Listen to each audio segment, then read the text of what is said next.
Bonsoir à tous, j'espère que vous allez bien. Aujourd'hui, on va parler d'un concept clé. On va principalement parler aujourd'hui des blessures de l'enfance. Il y a beaucoup de personnes qui veulent guérir de leurs blessures de l'enfance, mais ne savent pas exactement comment s'y prendre. Et c'est principalement de ça qu'on va parler. Comment guérir de ces blessures de l'enfance? Comment faire en sorte que les blessures avec lesquelles on a grandi ne nous affectent plus? OK? Si dans ton enfance, regarde, si dans ton enfance, les gens t'ont généralement rejeté, si dans ton enfance, on t'a généralement critiqué, si en plus de ça, toi, on t'a humilié, les chances qu'aujourd'hui tu n'aies pas confiance en toi sont grandes.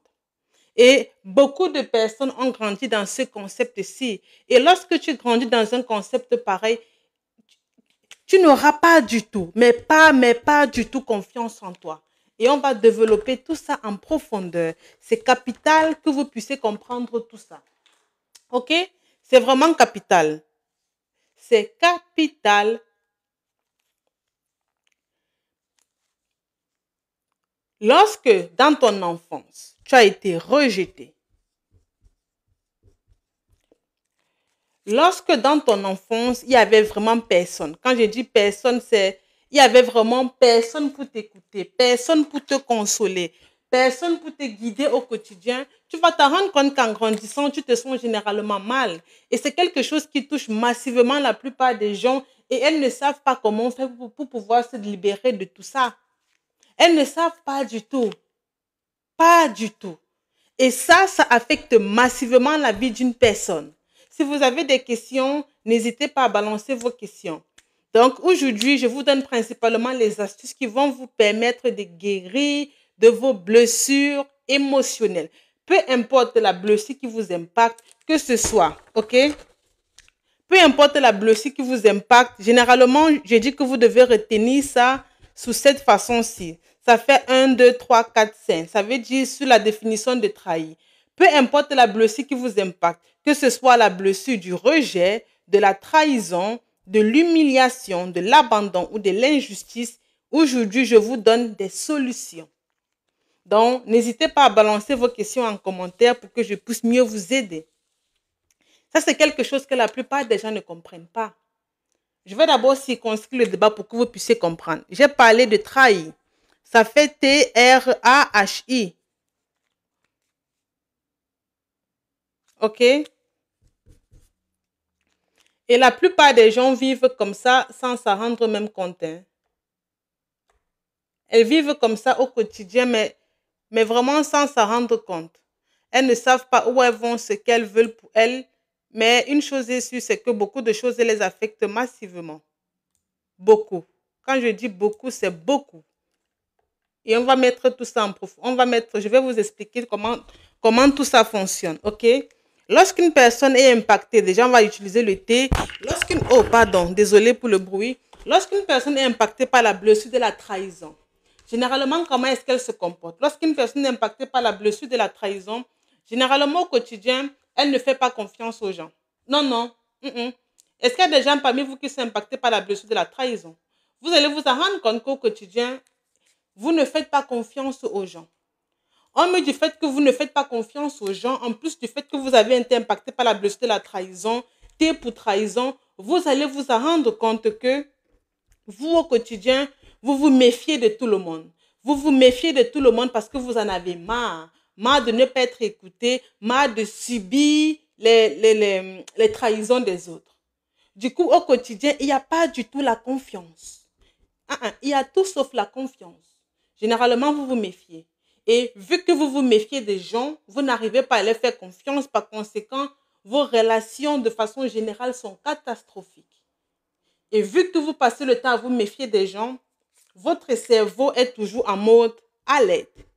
Comme s'il y avait quelque chose, une bombe qui arrive. Ton cerveau est comme ça, est toujours en mode alerte, comme s'il y a un danger qui arrive. Ça, c'est par exemple un point qui prouve que tu as été impacté par la blessure de la trahison.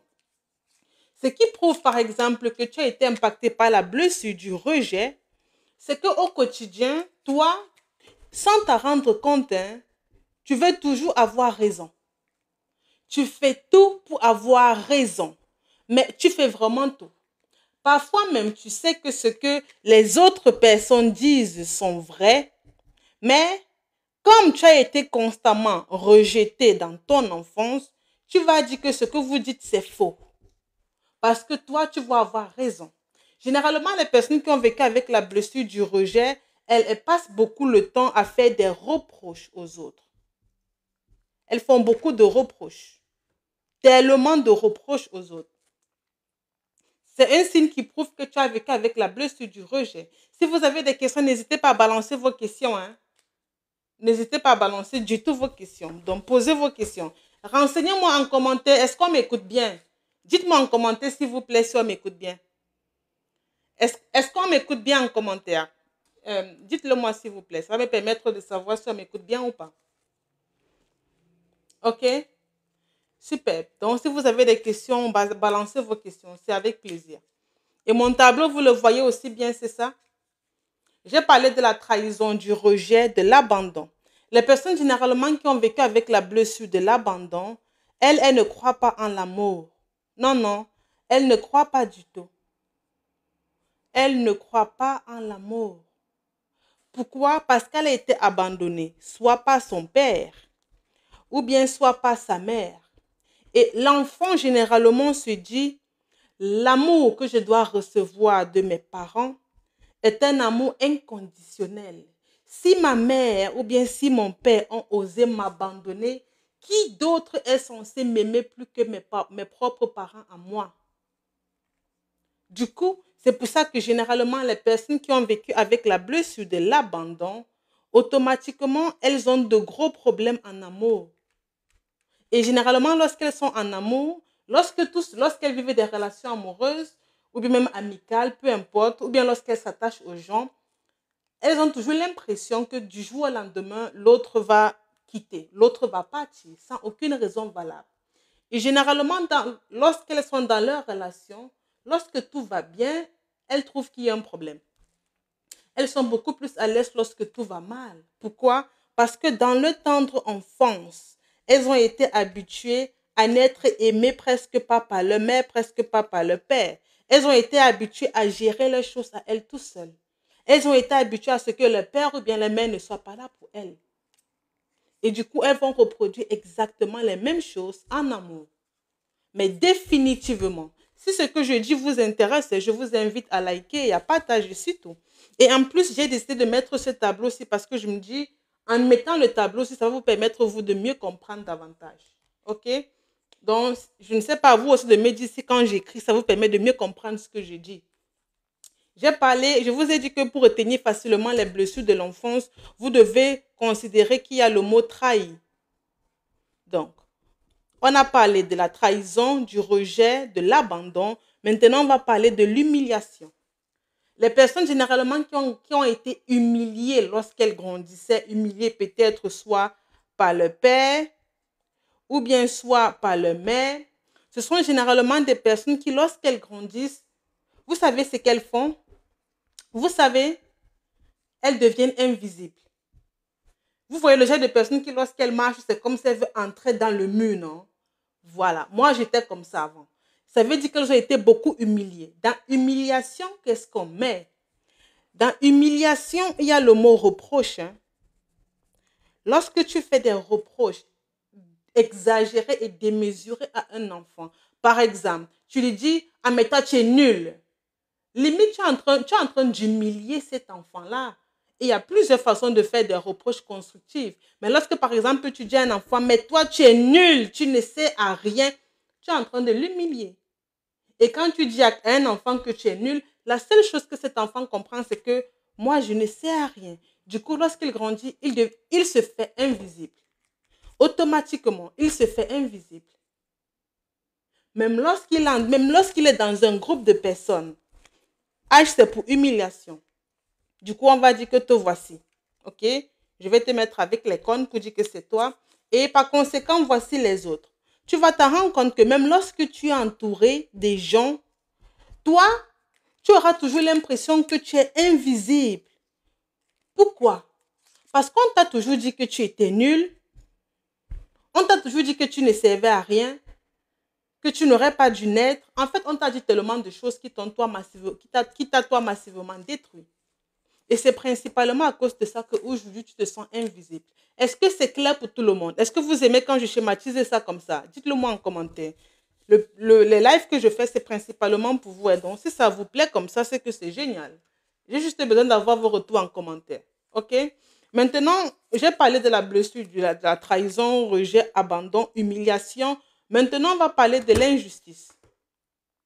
Les personnes généralement qui ont vécu, bien grandi avec de l'injustice, qui ont été massivement impactées par la blessure de l'injustice, vous allez généralement vous en rendre compte que ces personnes-là, peu importe la situation qui va se passer, elles vont dire c'est injuste.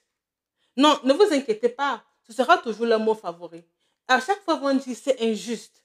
Par exemple, tu vas programmer un rendez-vous avec elle, le fait qu'elle ne sera pas, le fait que l'autre personne ne va pas arriver à l'heure, elle va dire que c'est injuste. Peut-être à la place de dire que tu es arrivé en retard, je ne me sens pas respectée. Pour elle, c'est que c'est injuste.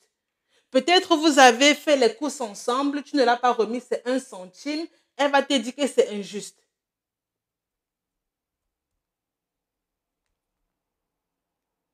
Et lorsqu'elle va te dire que c'est injuste, qui perd? C'est toi et elle, mais principalement elle. Les personnes qui ont merci pour ton retour, Juliana. Les personnes généralement qui ont vécu avec la blessure de l'injustice, hein, au quotidien, ce qu'elles font, c'est quoi? C'est que, on va mettre plusieurs barres. Les personnes généralement qui ont vécu avec la blessure de l'injustice, déjà de un, elles voient l'injustice partout. Ça, c'est de un. On mis ça, elles-mêmes, elles provoquent l'injustice. Et de trois, elles ont l'impression que tout ce que les autres font, c'est uniquement pour les rabaisser elles. Du coup, R pour dire rabaisser. C'est principalement ça, les personnes qui ont vécu avec la blessure de l'injustice. Non seulement elles voient l'injustice partout, mais en plus de ça, elles ont l'impression que tout ce que les autres font, c'est pour les rabaisser elles. Du coup, on a déjà parlé des 3 points. Maintenant, j'attends vos questions. Qu'est-ce qui vous empêche de guérir? Ne vous inquiétez pas, je vais aussi prendre mes bâtonnets. Hein. Là, vous allez voir en même temps mes bâtonnets sur mon tableau ici. Mais j'ai principalement besoin de savoir qu'est-ce qui vous empêche, vous, de guérir? C'est quoi votre plus gros problème? Qu'est-ce qui vous empêche d'être heureux? Balancez vos questions. Je prends mes bâtonnets. Dans 1 seconde, je suis là. Hein.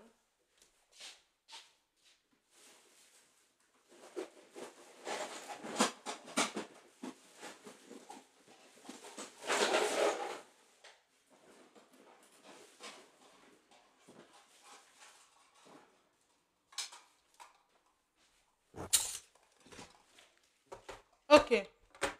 Comment est-ce que je peux vous aider? Donc, on va expliquer à la fois avec les bâtonnets et avec les écritures. Ok?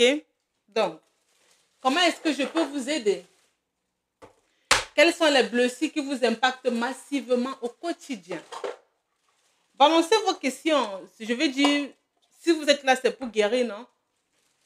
Bon, déjà, on va commencer simplement. Ok? On va commencer simplement. Des 5 blessures de l'enfance, quelle blessure vous impacte le plus? Des 5 blessures de l'enfance, quelle blessure vous impacte le plus? Laquelle vous impacte le plus? J'ai dit, il y a trahison, il y a rejet, il y a abandon, il y a humiliation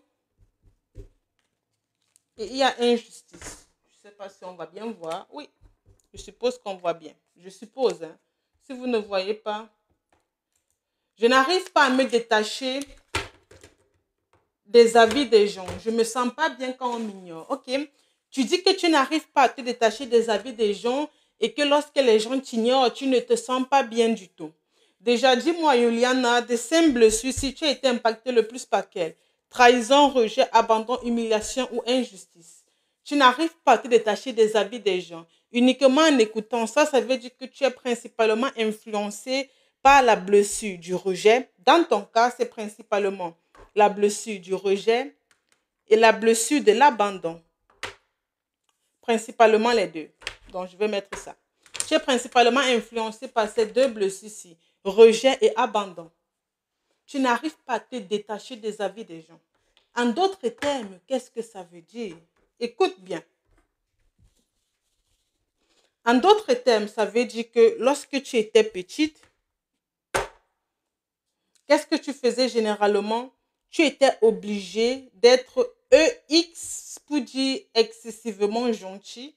Tu étais obligé d'être excessivement gentil pour avoir ce que tu voulais des autres. C'est principalement ça que ça veut dire. Tu dis que toi, lorsque tu étais enfant, que tu n'arrives pas à te détacher de... Oh là là, les commentaires là, ça va vite. Je n'arrive pas à me détacher des avis des gens. Tu n'arrives pas à te détacher des avis des gens. Te voici lorsque tu étais petit. Tu vas te rendre compte que depuis tout petit, tu n'avais pas la possibilité déjà de un, de dire ce que tu pensais. Donc, de dire ce que tu pensais, tu n'avais pas la possibilité. Du coup, on met une croix. Lorsque tu étais petite, tu n'avais pas la possibilité d'avoir ton propre avis. Lorsque tu étais petit, tu n'avais pas la possibilité de te confier à quelqu'un. Surtout de te confier aux personnes qui devaient réellement t'écouter, te valoriser, qui devaient réellement t'assister. Il y a de très fortes chances que l'une de ces trois cases-ci te convient. C'est pour ça qu'aujourd'hui, tu n'arrives pas à te détacher de la vie des gens. Parce que comme tu n'avais pas le droit de dire ce que tu pensais, tu n'avais pas le droit d'avoir tes propres idées, tu n'avais pas quelqu'un qui allait généralement être là au quotidien pour t'écouter. Alors, qu'est-ce qui s'est passé? Toi, tu en avais marre de vivre ça. Et comme tu en avais marre de vivre ça, il faut bien que tu sois heureuse dans ta vie. Et pour être heureuse dans toi, ta vie, tu as commencé à décider que bon, toi seul, tu as commencé à te poser les questions à savoir, qu'est-ce que je peux faire pour rendre les autres heureux? Ce sont les principales questions que tu as commencé à te poser. Qu'est-ce que je peux faire? Qu'est-ce que toi, tu peux faire pour rendre les autres heureux? Parce que tu n'es pas capable de faire ça. Du coup, tu vas te rendre compte qu'il y a la gentillesse excessive. Du coup, ce que tu as commencé à faire pour être réellement heureuse, pour donner un semblant d'être heureuse, c'est d'être excessivement gentil. EX pour parler de la gentillesse excessive. Et c'est à partir de là que tu as commencé principalement à faire des choses pour les autres.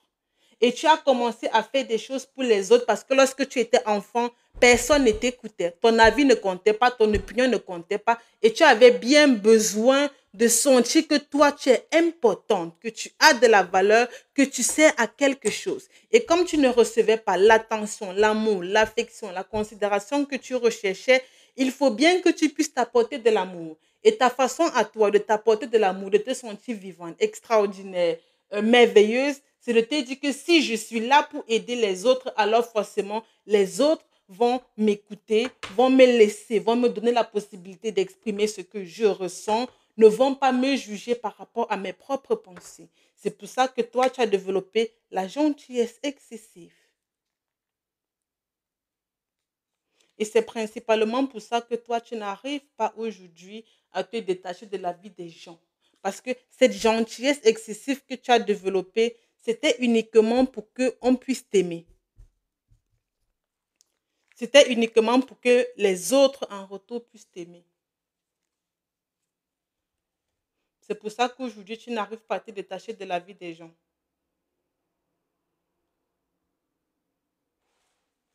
Si ce que je dis est intéressant, il faut liker. Le plus important, c'est que vous puissiez guérir et qu'un maximum de personnes puissent guérir parce qu'il y a beaucoup de personnes qui souffrent et aimeraient juste par hasard tomber sur un contenu comme le mien.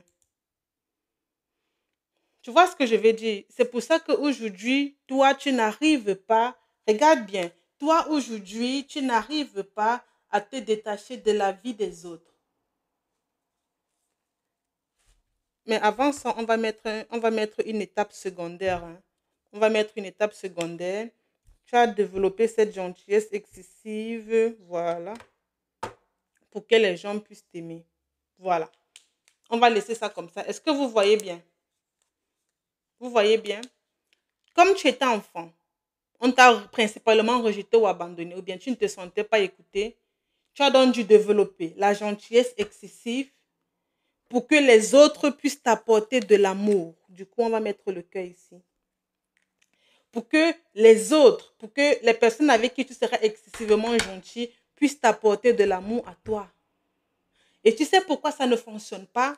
Parce que la personne en réalité qui doit t'apporter le vrai, le pur amour, ça doit venir de là. Le vrai amour que toi tu recherches. Oh là là, on ne voit pas bien. On va mettre ça comme ça. Je ne sais pas si vous voyez bien mon écran. J'ai l'impression qu'on ne voit pas bien, mais je vais laisser ça comme ça. L'amour que toi tu recherches, c'est voici ton enfant intérieur. C'est toi ici lorsque tu étais petite. Regarde bien. C'est toi ici lorsque tu étais petite. Ton avis ne comptait pas, personne ne t'écoutait, tu n'avais personne à qui te confier. Du coup, tu as développé la gentillesse excessive. Tu as commencé à faire des choses pour les autres pour que les autres t'apportent de l'amour. À toi ici. Mais ce que tu ne comprends pas, c'est que tu vas te rendre compte qu'entre ton enfant intérieur, c'est lorsque tu étais petite. Entre toi avant et toi aujourd'hui, il n'y a rien qui vous lie. Et c'est principalement là que ton problème se pose. Parce que toi, aujourd'hui, tu dépends toujours de cette gentillesse excessive ici. Tu dépends toujours de ça. La personne en réalité qui doit t'apporter le maximum d'amour, c'est ton enfant intérieur. Tu sais pourquoi je le dis? Tu sais pourquoi je le dis? Parce que si ton enfant intérieur avait été écouté, valorisé, avec quelqu'un à qui se confier, c'est que tu ne souffres pas. Tu vois, non? C'est parce que ton enfant intérieur souffre, que toi aujourd'hui tu souffres, que l'amour c'est que tu recherches auprès des autres, tu ne l'as pas. C'est à toi, il doit avoir un pont ici entre vous deux. Tu dois pouvoir, tu dois pouvoir donner de l'amour à ton enfant intérieur pour te sentir bien. En d'autres termes, ce que tu fais au quotidien, ce n'est pas pour toi, c'est pour ton enfant intérieur. Ce que tu fais au quotidien, ce n'est pas pour toi, c'est pour ton enfant intérieur. Tu veux ressentir de l'amour parce que dans ton enfance, on ne t'a pas aimé comme tu voulais. Tu veux toujours peut-être avoir raison parce que dans ton enfance, on ne t'a pas écouté. Juste pour te dire que tout ce que tu fais aujourd'hui, ce n'est pas pour toi. Au quotidien, toi, tu ressens principalement les conséquences du problème. Par exemple, la peur, l'anxiété, le stress, les colères, le manque de confiance en soi, ce sont des conséquences. C'est pour ça que je dis toujours, ne travaillez pas sur les conséquences, parce qu'en travaillant sur les conséquences, vous n'allez jamais guérir. L'un des points principaux sur lesquels vous devez travailler, c'est apporter de l'amour à votre enfant intérieur. Donc, en réalité, vous traitez comme vous aurez souhaité que vos parents vous traitent. Point barre. Donc, toi, tu n'as pas besoin de continuer à être excessivement gentil pour faire les choses pour les autres afin d'être aimé. Non, ce que tu dois commencer à faire, c'est pose-toi la question. Pose-toi juste la question. Si je rentre dans une salle, je vois une petite fille qui est en train de pleurer, qui souffre, elle est en train de pleurer. Qu'est-ce que je vais faire? Forcément, tu vas me dire que tu vas aller vers elle, que tu vas essayer de la consoler. C'est la même chose dans toi, ta vie. C'est à toi de consoler cet enfant. Et la petite fille, bien le petit garçon de 5 ans, de 2 ans, de 3 ans dont je parle, qui pleure au fond d'une salle, qui est sans défense, c'est toi. C'est toi. Et c'est cet enfant-ci que tu dois aider chaque jour.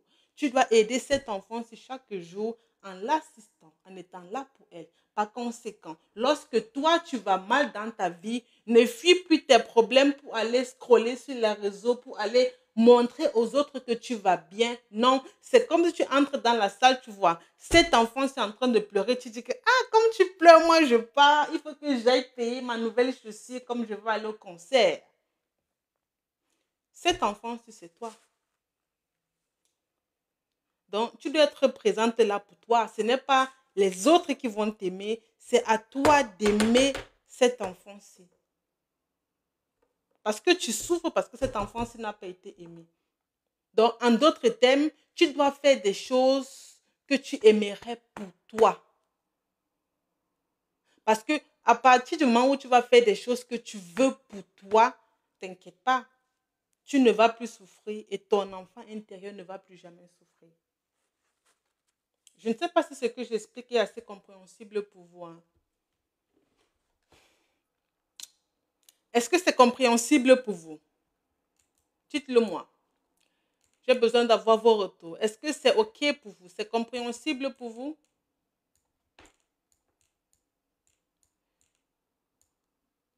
Dites-moi, est-ce que c'est compréhensible pour vous?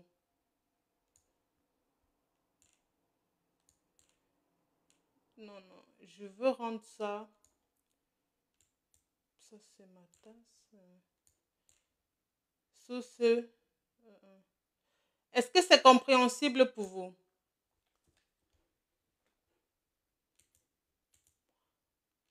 Balancez, si vous avez des questions, n'hésitez pas, hein. Moi, je n'ai pas de problème. Si vous avez des questions, n'hésitez pas.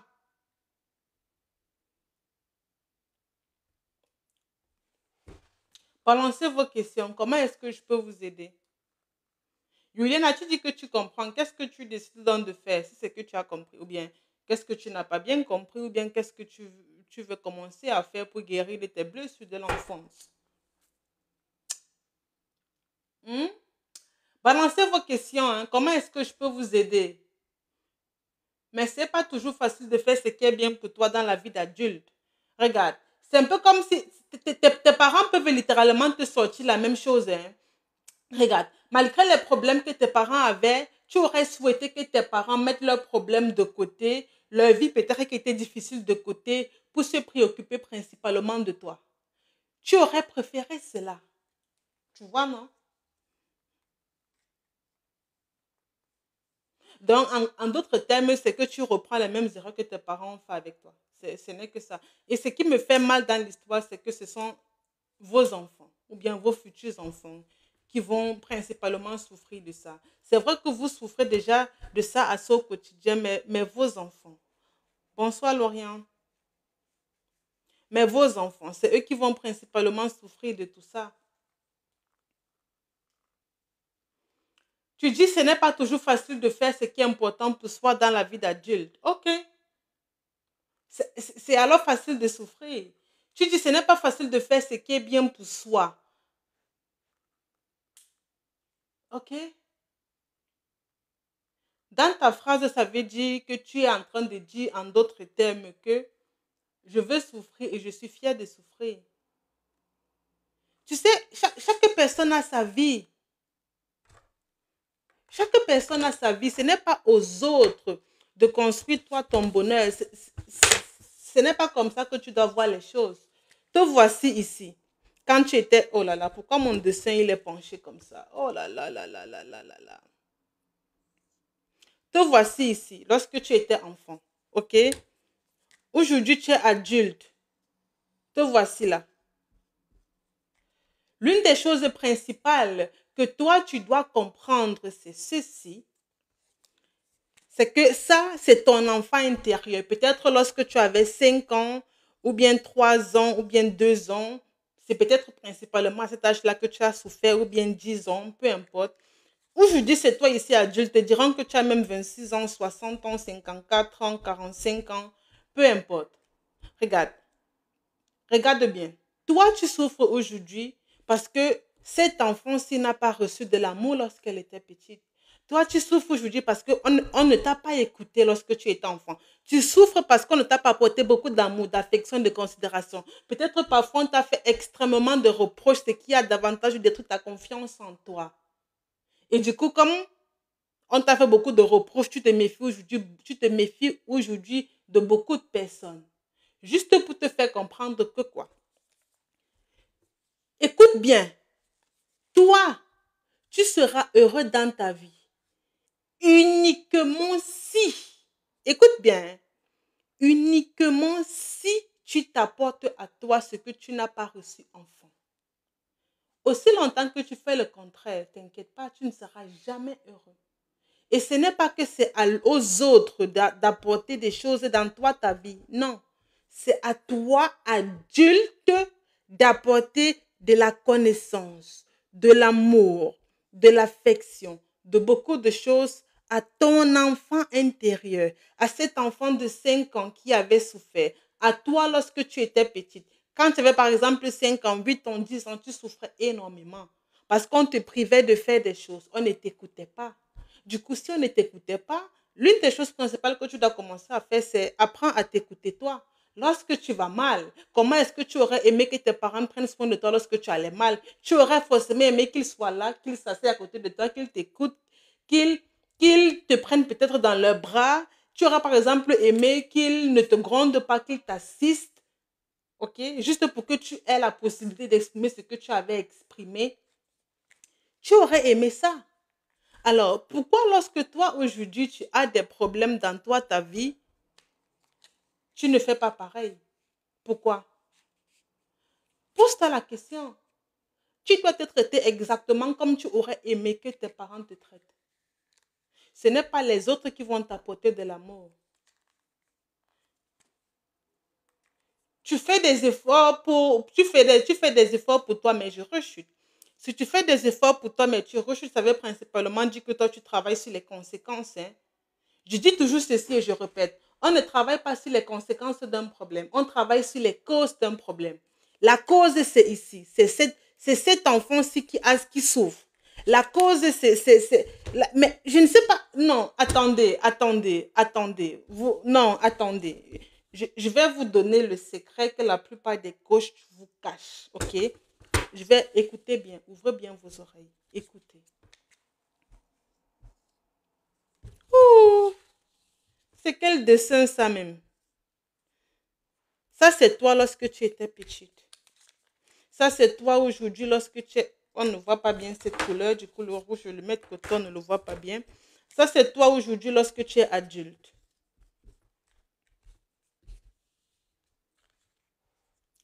L'une des choses principales que toi là, l'une des choses principales que tu dois comprendre, c'est ceci.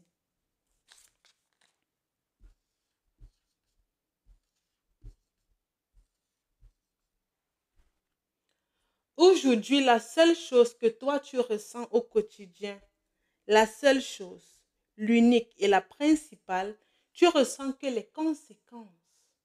Et si tu travailles sur tes blessures de l'enfance et tu rechutes, t'inquiète pas. Ça veut dire que tu travailles sur les conséquences. On ne travaille pas sur les conséquences. Travailler sur les conséquences, c'est dire je décide de souffrir toute ma vie. On travaille sur les causes. Regarde, si aujourd'hui, par exemple, toi, tu ressens du stress, je vais mettre S pour le stress. Ça veut dire que tu ressens ce stress peut-être parce que dans ton enfance, on t'a fait beaucoup de reproches. Si aujourd'hui tu es excessivement gentil, ça veut principalement dire, en d'autres termes, que toi, dans ton enfance, tu as toujours vécu dans l'abandon. C'est un exemple.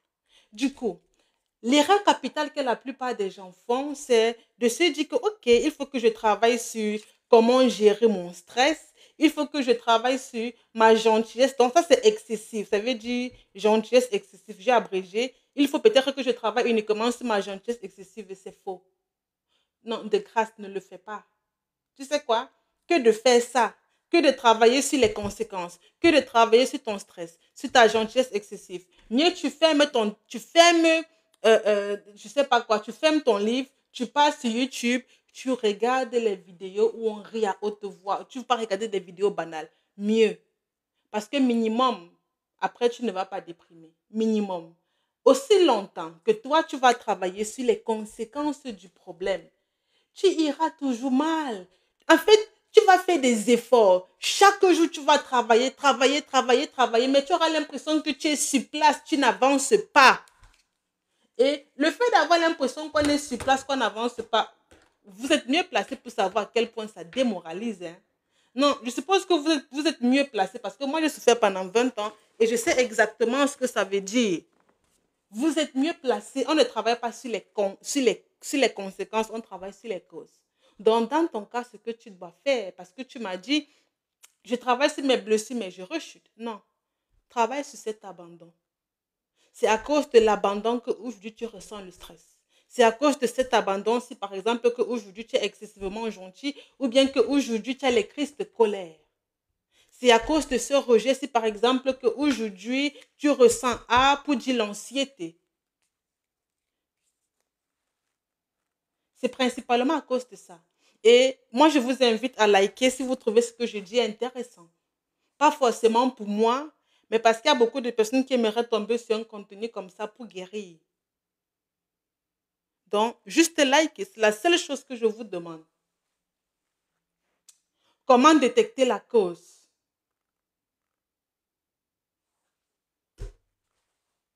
Pose-toi la question. Ton père, il était où quand tu étais enfant? Tes parents, c'est généralement la cause. Généralement, je ne suis pas en train de dire que tout, c'est toujours les parents, la faute du parent, non. Mais généralement, le parent, c'est la cause. Pourquoi tu as été abandonné, par exemple? Pourquoi tu as été rejeté? Qu'est-ce que tu avais fait? Est-ce qu'on ne te comprenait pas? Tu dois te poser les questions. Si, par exemple, tu as été abandonné ou rejeté ou humilié ou trahi, pourquoi? Pose-toi la question. Pourquoi j'ai été trahi? Pourquoi on m'a abandonné? Et surtout, le plus important, intéresse-toi à comment est-ce que tes parents ont grandi pour pouvoir mieux connaître ton histoire. Parce que dans la plupart des cas, ce sont les schémas transgénérationnels qui nous impactent le plus. C'est ça généralement dans la plupart des cas. Les schémas transgénérationnels, ça veut dire quoi? Ça veut par exemple dire que te voici. Non, qu'est-ce que je raconte? Voici par exemple tes grands-parents. OK? Voici par exemple ici, ça ce sont tes parents. Et on va dire que le dernier, ça c'est toi. Ça c'est ce qu'on appelle les schémas transgénérationnels. T pour dire que c'est toi. Les schémas transgénérationnels veut dire que la façon avec laquelle ton grand-parent a grandi, c'est exactement comme ça qu'il va éduquer son enfant. Son enfant qui est toi, ton parent. Le parent éduque l'enfant en fonction de ses propres croyances. Si ton grand-parent pensait que, oh, pour être aimé, il faut tout donner aux autres, t'inquiète pas. Il va enseigner à ta mère ou bien à ton père, père pour parent, pour dire que pour que dans la vie, tu puisses avoir tout ce que tu veux avoir, il faut toujours que tu donnes aux autres. Ton parent va grandir avec ça parce que l'enfant considère toujours que le parent est son modèle. Et par conséquent, ton parent va t'éduquer pareil. Si par exemple, ton grand-parent, de façon générale, on va dire comment? On va dire que ton grand-parent peut-être allait mal. Il ne savait pas gérer ses émotions. On ne donne que ce que l'on a. Vu qu'il ne savait pas gérer ses émotions, qu'est-ce qui va se passer? Il va transmettre ça à toi, tes parents. P, c'est pour dire parents. Et lorsqu'un parent ne sait pas gérer ses émotions, la seule chose que l'enfant ressent ici, c'est beaucoup de frustration. Hein. L'enfant ressent principalement les frustrations. Et lorsque l'enfant ressent principalement ces frustrations, et lorsque toi, le parent, tu reçois principalement les frustrations, tu vas transmettre les mêmes frustrations à ton enfant. Tu dis, ma mère est partie parce que mon père la battait. Mhm. Je n'ai pas dit elle a mal fait de partir. Si elle est partie, c'est pour de bonnes raisons. Ta mère est partie parce que ton père la battait. OK?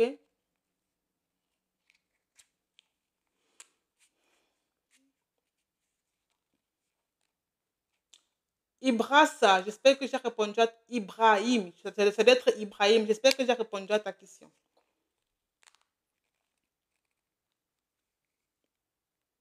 Donc,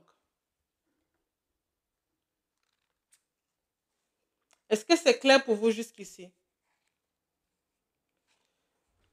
Oh.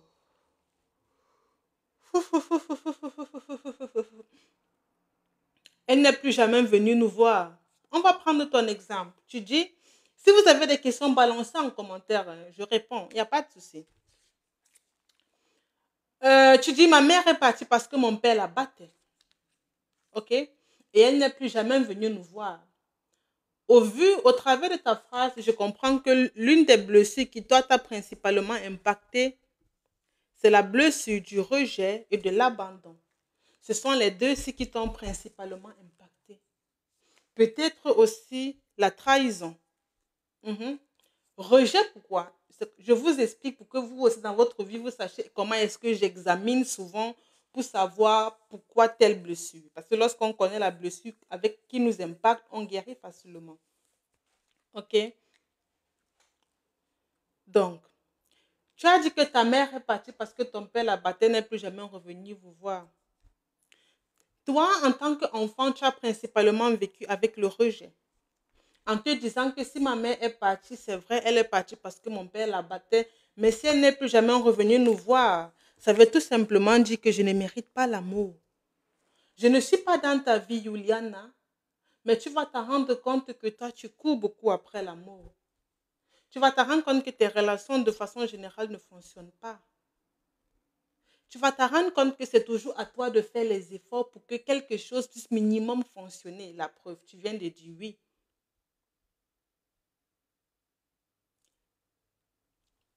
Parce que comme ta mère est partie, l'enfant voit ça comme le rejet et se dit, je ne mérite pas l'amour.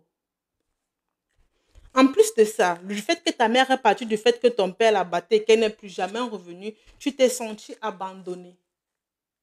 Abandonné dans le sens, tu te dis, si ma mère n'est pas revenue, ça veut dire que je suis un poids. Ça veut dire que je suis un poids ou bien je suis une charge pour mon père, pardon, pour ma mère. Si elle n'est jamais revenue me voir, je suis une charge. Ça veut dire que moi, je ne suis que problème. Et tu vas te rendre compte que dans toi, ta vie, peu importe les efforts que tu fais, à moi, tu sais que tu ne souffres pas pour avoir le résultat que tu veux, que tu souhaites obtenir, c'est que ce n'est pas toi. Tu vas te rendre compte que même pour avoir un petit truc, tu souffres. Tu te demandes même parfois que, attends, ma vie, pourquoi ma vie est comme ça? Tu vas te rendre compte que rien ne vient jamais facilement à toi, rien. Quand tu veux vraiment un truc, ça ne vient jamais. C'est ce poids-ci, le poids que tu as ressenti enfant et que peut-être tu continues à ressentir vu que ta mère était partie. Et l'enfant le vit comme un abandon. Et vu qu'on t'a abandonné, toi, généralement, dans tes relations, tu vas vivre beaucoup avec la peur. Tu vas te dire que, mon copain ou bien mon compagnon, en fait, tu vas constamment vivre avec la peur en te disant que la personne avec laquelle je suis peut m'abandonner à tout moment. Elle peut vraiment m'abandonner à tout moment. Du coup, la jalousie excessive, il y a de fortes chances que tu sois aussi excessivement jalouse. Ou bien tu veux tout contrôler parce que tu as peur de perdre des choses. Le fait que ta mère est partie parce que ton père la tapait et qu'elle n'est pas revenue, tu n'avais pas prévu qu'elle ne revienne pas. Et le cerveau de l'humain enregistre que chaque départ est un abandon définitif. En fonction de ce que toi tu as vécu, ta mère est partie, elle n'est plus jamais revenue. Et tu vas te rendre compte que tu as beaucoup du mal dans toi, tes relations, à te séparer, que ce soit de tes amis, que ce soit des membres de ta famille, que ce soit de ton compagnon, de tes enfants. Tu as beaucoup du mal. Beaucoup. Comme ton père t'appelle ta mère est partie, tu t'es aussi senti trahi. Trahi principalement par ta mère. Parce que tu t'es dit, mais moi j'aime ma mère. J'ai l'impression que ma mère ne m'aime pas comme moi je l'aime. Ce sont des idées qui nous passent par la tête lorsqu'on est enfant, mais on n'arrive pas à expliquer. On ne sait pas comment expliquer, mais on le ressent juste. Et du coup, tu t'es senti trahi. Il y a de fortes chances que dans tes relations de façon générale ou bien dans la vie de façon générale, les gens te trahissent beaucoup. D'où le terme, les gens sont ingrats. Tu ressens beaucoup de trahison au quotidien. Beaucoup. Les gens te trahissent beaucoup. Et comme certaines personnes, ou bien même comme tu as ressenti la trahison, il y a de fortes chances que tu as développé une certaine colère. C'est pour ça que je dis souvent que lorsqu'une personne me raconte sa situation, son histoire, je n'ai pas besoin de détails en profondeur, non. J'ai juste besoin d'avoir un détail. Tu vois, tu m'as juste dit que mon père a tapé ma mère et ma mère est partie, elle n'est plus jamais revenue. Rien qu'à travers ça, je peux te déployer toute une liste des choses par lesquelles tu es passé. Ok, ok, si. Et tu vas te rendre compte que tu as du mal à trouver l'homme qui te convient parce que ton père n'était pas un modèle.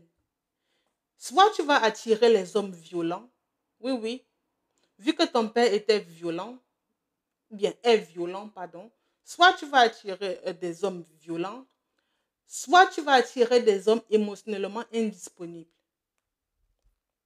C'est l'une des deux possibilités. Ou bien, on appelle souvent ça comment? Des hommes toxiques narcissiques. Parce que le cerveau est habitué avec ce qu'il connaît déjà. Toi, dans ton enfance, qu'est-ce que tu as principalement connu? La douleur.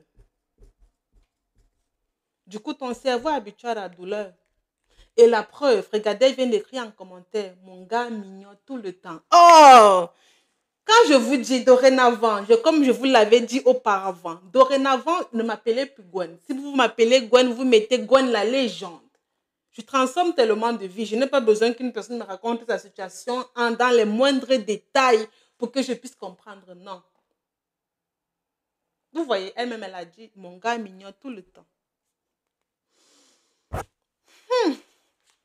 Et même pendant les jours. Exactement ce que ton père faisait à ta mère. Vous voyez, ce que tu vis et ce que ta mère a vécu, c'est la même chose. La première violence, c'est la violence verbale. La toute première. Balancez vos questions en commentaire. Je vais répondre à chaque personne. Tu es toujours triste. Pourquoi est-ce que tu es toujours triste? Et n'hésitez pas de vous abonner. Je passe en live tous les jours. Ce live sera rediffusé sur YouTube. Et mon nom sur YouTube, c'est le même nom que sur TikTok.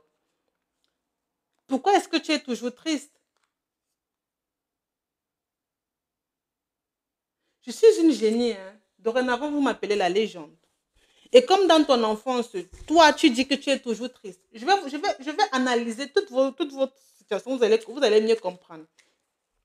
Tu dis que tu es toujours triste. OK? Tu t'appelles comment? Compte du bien-être. Oh là là, c'est quoi cette couleur verte là qui ne veut pas bien écrire? Tu dis que tu es toujours triste. OK? On va décortiquer ça pas à pas. Avant de répondre à ça, tu dis la solution à tout roman, c'est juste de se concentrer sur toi. Là, non, ce n'est pas juste ça. C'est une partie. Mais comment c'est juste pas ça? Le but n'est pas d'avoir plusieurs informations d'un coup. Non, le but, c'est juste d'avoir un peu d'informations et de juste mettre en pratique. Juste ça. Pas plus. Pas plus, hein.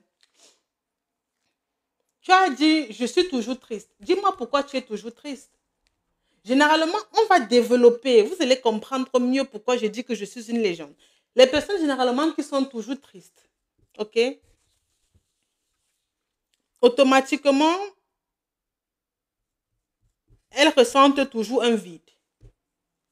Les personnes qui sont toujours tristes, oui, oui, elles ressentent généralement un vide.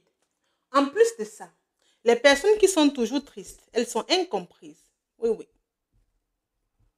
Du coup, elles passent beaucoup par la dépression, hein, l'anxiété. Oui, beaucoup. Et tu vas te rendre compte que cette tristesse-là n'a pas commencé aujourd'hui. Ça a commencé dans ton enfance, depuis des années-lumière, des décennies.